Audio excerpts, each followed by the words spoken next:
Приветствую вас, уважаемые зрители. Я Влад Давыдов и корреспонденты Якутии-24. Подведем итоги дня. Смотрите сегодня.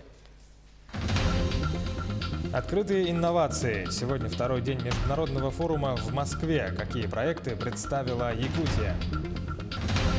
Борьба с мусором. Регоператор якутской кассети начал установку бункеров-накопителей в местах большого скопления крупногабаритного мусора. Чем поможет такое решение? Дело киберпреступников. Братья-мошенники в Якутске получили реальные сроки за кражу с банкоматов 21 миллиона рублей. Доступная среда. Сотрудники реабилитационного центра для детей и подростков проходят курсы повышения квалификации. Посвящение в студенты. Для первокурсников технического института СВФУ в городе Нерюнгри устроили яркий праздник.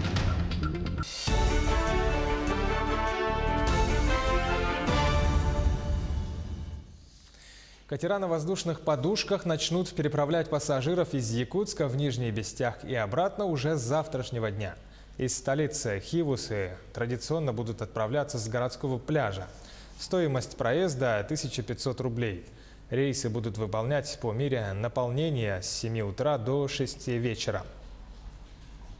Также будут курсировать 20 воздушных подушек, 5 аэроботов.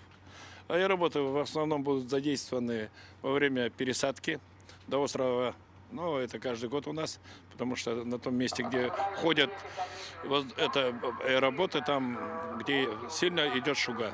Вот там задействуем мы аэроботы. Стоимость будет от 1500 рублей, а там, когда будет пересадка, будет больше. От сложности льда будет зависеть и цена. Как обычно каждый год это делается. А паромы на переправе Якутск-Нижний Бестях пока возят по летним тарифам. На сегодня 3 рейса в день выполняют компания «Лентранс», первая и вторая паромная переправы. Как только начнутся первые ледовые условия, будут действовать другие тарифы. Предельная цена за перевозку 1 тонны груза – 980 рублей, проезд за взрослого пассажира и ребенка старше 10 лет – 220 рублей, за легковые автомобили от 685 рублей, за грузовые от 3450 рублей. Кроме этого, в период интенсивного ледостава перевозка грузов по маршруту Жатай-Техтюр будут выполнять в сопровождении ледокола. Провозная плата за легковые автомобили установлена от 3900 рублей, грузовые автомашины от 18800 рублей. Многие дорожные работы, в основном по благоустройству улиц в Якутске, переходят на ноябрь в рамках национального проекта.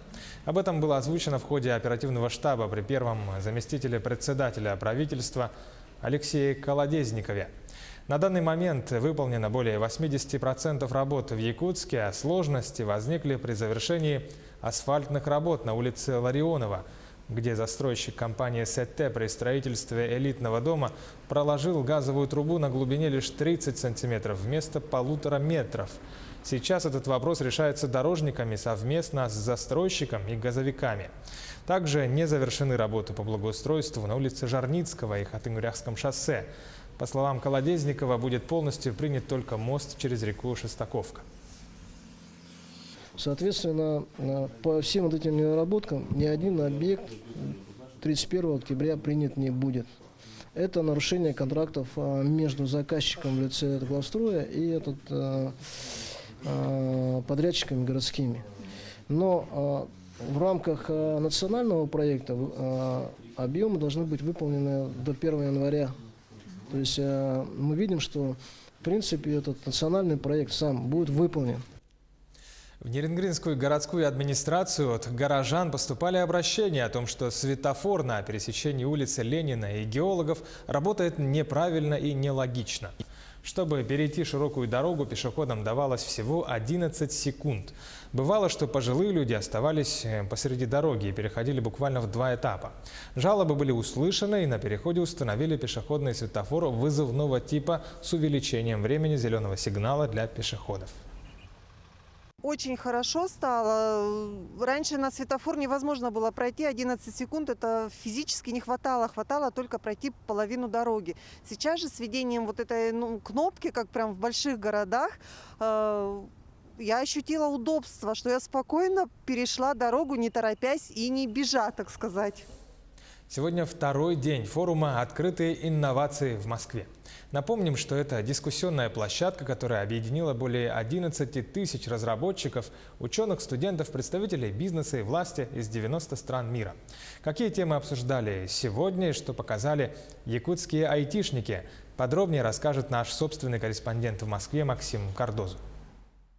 Продолжает работу Московский международный форум «Открытые инновации». И сегодня второй день. И если первый день был посвящен цифре и человеку, то есть как современные технологии делают нашу с вами жизнь удобнее и эффективнее, то второй день посвящен интеллектуальной экономике. С самого утра здесь, в Сколково, говорят на различных сессиях о том, как взаимодействуют бизнес и государство, и как сделать это взаимодействие еще выгоднее, еще удобнее, еще эффективнее. И, конечно же, сегодня все внимание приковано к тем компаниям, которые привезли сюда на этот форум свою продукцию.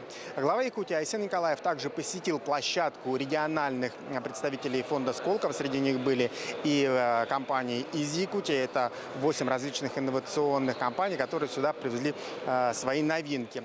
И он ознакомился и поделился своими впечатлениями. Очень отрадно то, что наш технопарк Якутия точно будет одним из региональных операторов фонда Сколково. Это на самом деле дорогого стоит, и причем он будет, безусловно, он один из лидеров в стране. Об этом сегодня и руководство Сколково, и многих других компаний с институтов развития нашей страны об этом говорило. Якутия в этот раз привезла 8 проектов. Все проекты очень разные, начиная вот от проекта «Находка», связанного с поиском людей, заканчивая уже проектами IT наших лидеров, таких как компания «Фантастик», чья игра Radiant One, она уже сейчас предустановлена на всех устройствах Apple во всем мире. Это на самом деле огромное достижение не только для якутской индустрии компьютерных игр, но и, я считаю, в целом для российского IT-бизнеса. Также на площадке форума подвели итоги конкурса от благотворительного фонда «Система». Второе место здесь заняла компания из Якутии. Это очень приятно. Вообще конкурс был огромный, обширный. Здесь различные компании, а всего их было 130 со всей страны, предлагали свои технологии в поиске людей. И давайте послушаем организаторов и что они говорят про наш якутский аналог. На самом деле сейчас вот, опять же, как пример технологии находки, она, по мнению экспертов, уже за счет того, что она очень простая, очень надежная и может быть использована, в принципе, уже сейчас, да, потому что это технология, которую после 5-минутного инструктажа можно дать волонтеру либо специалисту там, аварийно-спасательной службы и отдать уже в использование. Работа форума продолжается. Впереди еще один третий насыщенный день, и он будет посвящен полностью технологиям будущего. И многие сессии будут посвящены искусственному интеллекту. И как этот искусственный интеллект в будущем будет влиять на нашу с вами жизнь. К другим новостям, как очистить мусорные площадки от крупногабаритных отходов, решают в компании «Якутская Кассета». Региональный оператор по сбору твердых коммунальных отходов начал установку бункеров-накопителей в местах большого скопления крупногабаритного мусора. В каких районах Якутска начали пробовать такую систему и как идею восприняли местные жители? Сюжет Ульяны Шагиной. Бункеры-накопители для твердых коммунальных отходов – это такие специализированные контейнеры для сбора крупногабаритного мусора. Пока на балансе Якутской Кассети всего 3 таких бункера, 2 из которых установлены рядом с административными зданиями, а 3-й экспериментально установили сегодня на территории частного сектора на 8-м километре Сергеляхского шоссе за остановкой Пески. До настоящего времени сбор, в общем-то, по частному и дачному сектору как-то у нас в городе проходит не очень удачно. Те площадки, которые в летний период баки были установлены, они, в общем-то, не зарекомендовали себя с хорошей стороны. Рады новым большим контейнерам и жители близлежащих частных домов. Не секрет, что многие из них не доезжают до специализированного полигона, а оставляют крупногабарит возле городских контейнеров. По словам жителей, главное, чтобы рекоператор теперь вовремя вывозил мусор, не скапливая его неделями. Конечно, неплохо. Это хорошо, но это от людей зависит, как они будут относиться. А как вообще вы сами вывозите, да? Нам-то удобно, конечно. Положительные отзывы оставляют и организации. В новых бункерах мусор можно не только скапливать, но и трамбовать. Между тем увеличилось и время накопления. Если раньше приходилось вывозить каждый день, то теперь спецтехника якутской кассети приезжает по мере накопления контейнера, примерно раз в неделю. Каждый день отрамбую и много берет. На 30, короче, на куб. На крестьянском рынке Сайсары подобный бункер установили 2 дня назад. По словам главного инженера, идея весьма неплохая. Мусора стало заметно меньше. Нам бы еще один такой не помешало бы поставить. Мелкие все ящики, не ящики помещаются, маленькие бачки, а вот крупногабаритные не помещаются, поэтому такие баки ставить очень удобно. Контролировать накопление специальных контейнеров каждый день будут специалисты якутской кассети. Специальная техника или банковоз загрузит бункер и увезет его на полигон. Потом вернет его на место. Загрузить где-то минут 5-6 выходит, да? Ну и все, и до свалки доезжаешь, выгружаешь, не отцепляя ее. Прямо она на месте остается, просто поднимается как самосвал. Высыпал и опять же на место поставил. Если такая система сбора крупногабаритного мусора пройдет апробацию, в планах увеличить количество бункеров в несколько раз. Пока проблема только в стоимости. Поэтому предприятие пошло на смелый шаг, закупило металл, наняло сварщиков. Уже 2 бункера они подготовили. Сегодня столицу по вывозу твердых коммунальных отходов обслуживают порядка 70 машин компании «Якутской кассети». Это более 6 тысяч контейнеров. Новое руководство компании пытается своими силами систематизировать всю эту работу. Первые результаты уже заметны. Мусора в городе стало меньше. И новые бункеры должны стать одним из решений мусорной проблемы в столице. Ульяна Шагина, Георгий Григорьев, Якутск. В Алдане в этом году по программе «Комфортная городская среда» должна была быть проведена реконструкция сквера отдыха. Однако пока в парке руины. Работы приостановлены до следующего лета. Причин сразу несколько. Разбиралась Татьяна Вахнина. Городской сквер к прогулкам и отдыху совсем не располагает. И вовсе не потому, что наступает зима. Летом в главном парке Алдана начались ремонтные работы. Имевшиеся богатства и красоты были убраны, а финальной стадии реконструкция не достигла. Руины в прямом смысле оказались заморожены. Ну, работу, потому что поздно начали делать. Погода как у нас ранняя зима, сделают. Реконструкция сквера проводилась по республиканской программе «Комфортная городская среда». Какой уголок необходимо облагородить в первую очередь, выбирали жители. Проект-победитель из 4 территорий определялся большинством голосов. С большим отрывом лидировал городской сквер, именуемый алданцами пятаком. Конечно, жалко. Было красиво еще прошлой зимой. Было очень красиво. Тем летом, то есть не этим, а тем летом было очень красиво, да. Но сейчас то, что вот это все разрушено, ну да, и некрасиво очень. Работы в сквере приостановлены до следующего лета. Причин комплекс. Позднее начало реконструкции, безответственность подрядчика и погодные условия. Ну, были проблемы и с подрядчиками, и непосредственно с доставкой материалов. Ну, во-первых, приостановлены работы в связи с тем, что все-таки зимние условия, то есть выпал снег. Планировалось, конечно, в октябре установить непосредственно чашу фонтана. Но в связи с минусовыми температурами было решено перенести это уже на следующий год, в летний период времени. К созданию уюта в городе алданцы относятся сознательно. На этапе выбора проекта поступили сотни предложений по благоустройству сквера. Жители надеются, что следующим летом реконструкция будет завершена. А пятак, как и раньше, станет любимым местом отдыха и прогулок. Татьяна Вахнина, Сергей Шипачев, Александр Лукин, Алдан.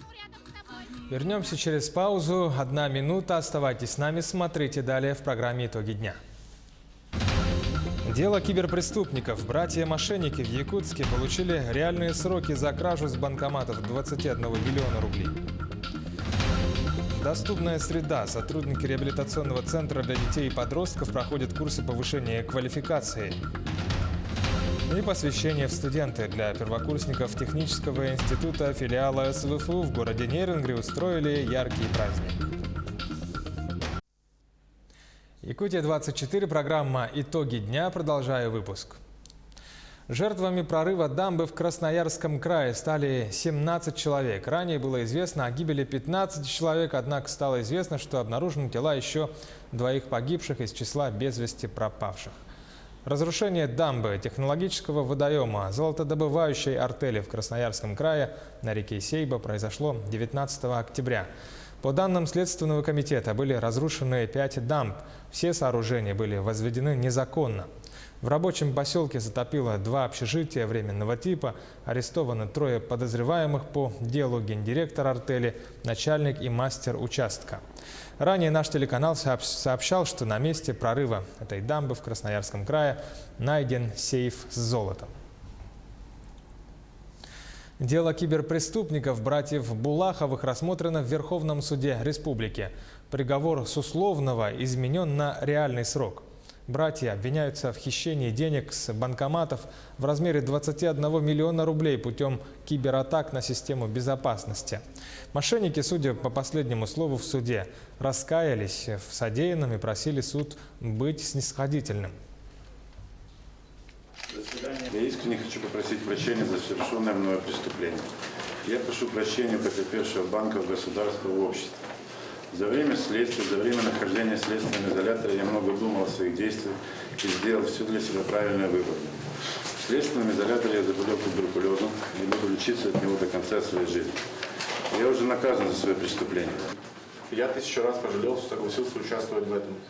Уважаемый суд, в настоящий момент я работаю, воспитываю дочь, которой 4 года. Супруга в данный момент беременна. Моя семья полностью зависит от меня. Я предпринял все меры для того, чтобы погасить материальный ущерб потерпевшей стороне. Однако коллегия судей изменила меру наказания с условного на реальные сроки. Братья были взяты под стражу прямо в зале суда. Дмитрий Булахов осужден на 6,5 лет колонии общего режима, Иван на 5,5 лет также колонии общего режима. Также они должны полностью возместить материальный ущерб потерпевшей стороне, в частности 7 миллионов рублей Алмазэргенбанку. Булаховым Дмитрию Дмитриевичу и Булахову Ивану Дмитриевичу отбывание лишения свободы в исправительной колонии общего режима. Меру пресечения в отношении Булахова Ивана Дмитриевича и Булахова Дмитрия Дмитриевича в виде подписки о невыезде и надлежащем поведении изменить на содержание под стражу и для исполнения приговора суда взять их под стражу в зале суда. Сотрудники реабилитационного центра для детей и подростков с ограниченными возможностями здоровья проходят курсы повышения квалификации в рамках национального проекта «Доступная среда». Тема обучения, реабилитации и развития детей с поражением центральной нервной системы Монтессори-терапия. В течение года свыше 2000 детей пройдут реабилитацию в республиканском профильном центре. Все подробности у Андрея Мухоплева. 6-летней Аине врачи поставили диагноз тугоухость 2-й степени. На этом фоне появились затруднения речи. Со временем, по показаниям врачей, ей сделали слухопротезирование. Реабилитационный центр Аина с мамой должны посещать 21 день. Уже на 2-й неделе курсы появились заметные улучшения. Монтессори-терапия проходит в специальной комнате с играми, которые развивают логику, мышление и мелкую моторику, что очень положительно влияет на развитие ребенка. Ребенок стал больше говорить. Естественно, тут занимаются очень хорошие педагоги.